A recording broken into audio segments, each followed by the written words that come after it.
Close your eyes. Just for a moment. Let the noise of the day soften. Let the weight in your shoulders drop. Take a slow breath in. And let it go. Now listen. Before we go deeper, tell me something. Where are you right now? Are you lying in bed with the lights turned low? Sitting alone with your phone glowing softly? Walking through a quiet street while the world sleeps? And what time is it where you are listening to this? Hold that moment in your mind. Because Arthur Schopenhauer begins exactly there. In the stillness behind thought. Pause. Arthur Schopenhauer did not come to philosophy to heal the world. He came to tell the truth about it. Not the polished truth. Not the hopeful truth. But the truth that remains when hope grows tired. Slow pacing. Schopenhauer believed that most of human suffering comes from a single illusion. The belief that life is meant to satisfy us. That if we work harder, if we achieve more, if we finally reach that future moment, peace will arrive. He looked at this belief and quietly dismantled it. Because according to Schopenhauer, the problem is not that we fail to get what we want. The problem is that wanting never ends. Pause. Notice your own mind. Even now. A thought rises. Then another. Then another. One desire fades. Another replaces it. This movement never stops. Schopenhauer called this movement the will. Not willpower. Not motivation. Something deeper. The will is the blind force underneath all life. It is what drives hunger, ambition, sex, fear, survival. It does not think. It does not plan. It simply pushes. And it pushes through you. Extra pause. You do not choose what you desire. You only discover it. And then you spend your life chasing relief from it. Schopenhauer believed this is why satisfaction feels so fragile. The moment a desire is fulfilled, the relief fades. And something else takes its place. Boredom. Restlessness.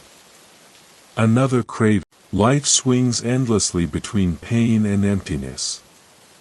Not because you are broken, but because this is how existence is structured. Slow breath. Let that land. Schopenhauer did not see suffering as a mistake. He saw it as the engine of life itself. This is why progress never saves us. History repeats. Wars change names. Faces change. But the same hunger moves beneath them. Pause. Where are you listening now? Has the room grown quieter? Schopenhauer would say this quiet is closer to truth than optimism. Because optimism distracts. And distraction keeps the will moving. Schopenhauer borrowed an idea from Kant, that we never see reality as it truly is, only as it appears to our minds. But Schopenhauer went further. He asked, if the world we see is only appearance, what is the thing beneath it? His answer was not God. Not reason. Not purpose. It was will. A force without meaning. Without morality. And because of this, free will collapses. You are free to act. But you are not free to want. Pause. Think about that. How many of your deepest desires were chosen consciously? Schopenhauer believed compassion emerges from this realization. If all beings are expressions of the same restless will, then another's pain is not separate from your own. Cruelty becomes ignorance. Compassion becomes clarity. Not moral duty. Recognition. Slow pacing. This is why Schopenhauer admired silence. Art. Music. Especially music. Music does not describe suffering. It is suffering moving through sound.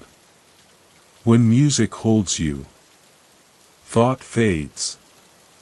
The will loosens its grip. For a moment. And that moment feels like rest. Art suspends desire. Not forever. But long enough to breathe. Schopenhauer was honest.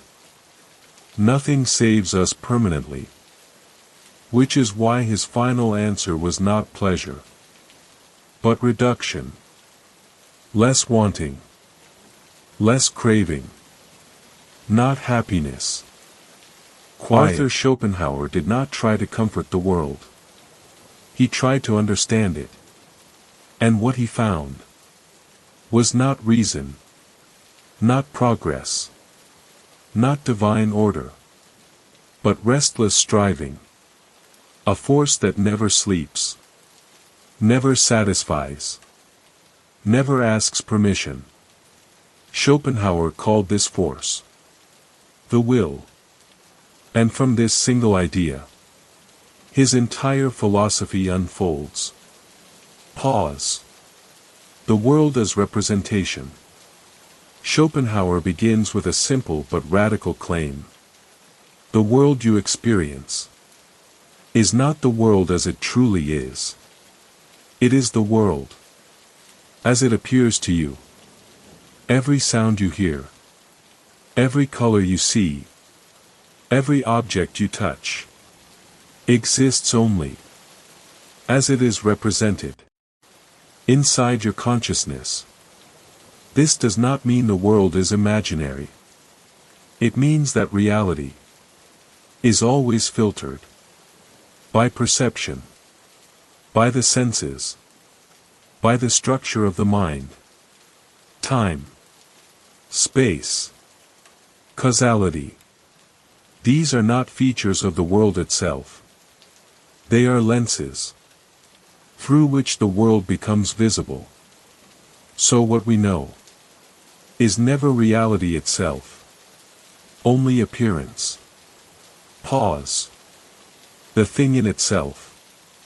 But Schopenhauer does not stop there. Behind appearance, behind representation, there must be something deeper. A reality that exists, whether we perceive it or not. Kant called this the thing in itself, and declared it unknowable. Schopenhauer disagreed.